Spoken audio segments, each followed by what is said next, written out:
Hello friend, कैसे हैं आप लोग। रिसेंटली ईरान से एक न्यूज़ निकल के आ रही है कि ईरान में जो प्रोटेस्ट चल रहे हैं उसमें 31 लोगों की मौत हो चुकी है।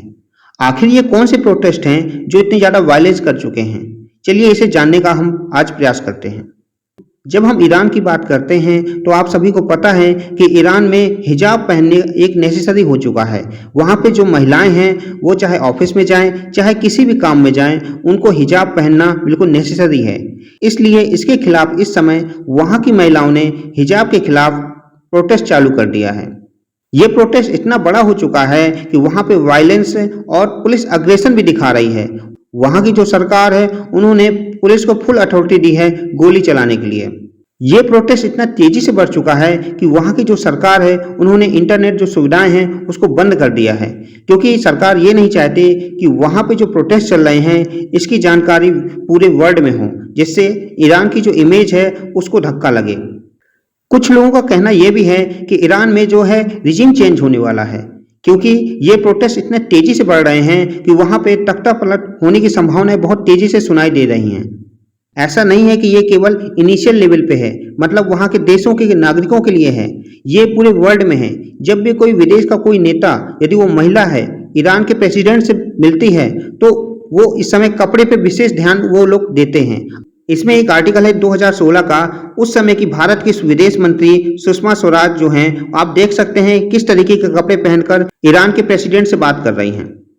ऐसा नहीं है कि ईरान में जो कपड़े पहनने का कानून है वो बहुत पहले से चल रहा है। ये जो स्टार्ट हुआ था ये 1980 से स्टार्ट हुआ है, जब वहां पे रिवॉल्यूशन चालू हुआ था। आपके दिमाग में आ रहा होगा कि ये तो 1980 से चल रहा था, तो इस समय ही क्यों प्रोटेस्ट हो रहे हैं। यदि हम बात करें इस प्रोटेस्ट के मेन रीजन की, तो वो मीसा अमीनी हैं। मीसा अमीनी जो 22 साल की थी, उनकी मौत हो गई हार्ट अटैक से। लेकिन जब इसकी सच्चाई पता चली, सभी लोगों ने प्रोटेस्ट करना चालू कर दिया। मीसा अमीनी जो हैं वो हिजाब नहीं पहने हुए थी, जिसकी वजह से वहां की पुलिस ने उनको अरेस्ट कर लिया और एजुकेशन सेंटर ले गए। एजुकेशन सेंटर उनका नाम दिया है, लेकिन वहां पे टॉर्चर होता है, तो वहां पे उनके टॉर्चर की वजह से उनकी मौत हो गई। लेकिन पुलिस वालों ने उनको ये बताया कि उनकी मौत जो है वो हार्ट अटैक की वजह से हुई है, जिसकी वजह से वहां की जो पब्लिक है वो इस समय गुस्से में आ गई और उन्होंने प्रोटेस्ट करना चालू कर दिया। ये प्रोटेस्ट इतना तेजी से चला कि वहां पे हिंसा पैदा हो गई। यदि हम बात करें ईरान में इस्लामिक रिवॉल्यूशन कब आया था, ये आपका 1978 से लेके 1979 तक हुआ था। और इस रिवॉल्यूशन के बाद एक लॉ पास कर दिया गया जिसमें हिजाब जो है वो कंपलसरी हो गया। आप ये रिपोर्ट देख सकते हैं जिसमें 1969 में हिजाब लॉ को परमिशन दे दी गई, और ये हिजाब के लिए लॉ जो है वो 1981 में पास हो गया। आपको पता है कि ईरान में जो फुटबॉल मैच है वो बहुत ही ज़्यादा फेमस है, लेकिन तब भी वहाँ पे 43 साल बाद वहाँ की महिलाओं को फुटबॉल मैच देखने के लिए परमिशन मिली थी। मतलब वहाँ पे आप देख सकते हैं कि महिलाओं के लिए कितना रिस्ट्रिक्शन लगा हुआ है। जबकि यदि हम इंडिया की बात करें तो इंडिया में कोई भी रिस्ट्रिक्शन नहीं है, कोई कैसे भी कपड़े पहन सकता है, कैसा भी बोल सकता है। तो आप देख सकते हैं कि इंडिया की जो डेमोक्रेसी है वो कितनी महान है और देशों से। हमारे यहाँ पे जो पब्लिक है वो एक डेमोक्रेटिक तरीके से रहता है, चाहे कोई भी मैन हो या वुमेन हो, उसको फुल प्रोटेक्शन मिला हुआ है कि वो कुछ भी पहन सकता है, उस पर गवर्नमेंट कोई भी हस्तक्षेप नहीं कर सकती है। ये ईरान के फुटबॉलर हैं अली करमीनी, इन्होंने कहा है कि ईरान की जो आर्मी है वो यदि पब्लिक के साथ हो गई तो वहाँ पे रिवॉल्यूशन हो जाएगा, जिससे महिलाओं को उनको हक मिल सकता है।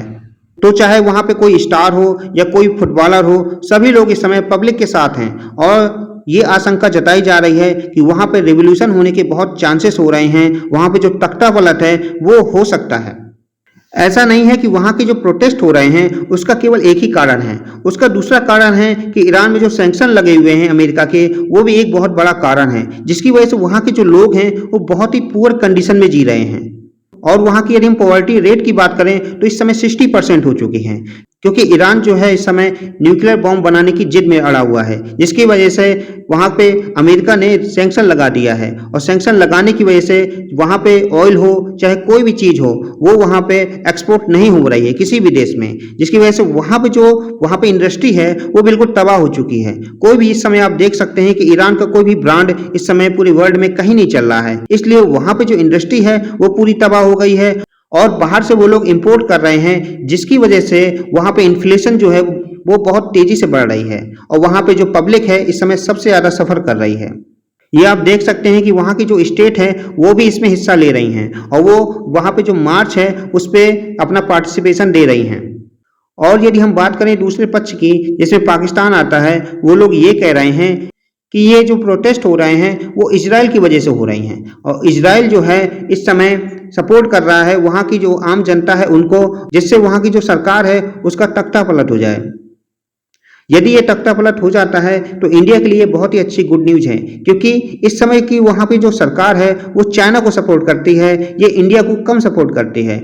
यदि ये तख्ता पलट हो जाता है तो वो इंडिया को सपोर्ट करेगी और यूएस के फेवर में रहेगी, और जब यूएस के फेवर में रहेगी और इंडिया को सपोर्ट करेगी, ऑब्वियसली इंडिया को इस समय सबसे ज़्यादा फायदा होगा, क्योंकि जो एक्सेस है ऑयल का वो इंडिया को मिल जाएगा। साथ में जो 4 बाय पोर्ट है उसमें जो काम चल रहा है वो तेजी से चलेगा और इंडिया और ईरान के जो रिश्ते हैं वो बहुत ही तेजी से मजबूत होंगे।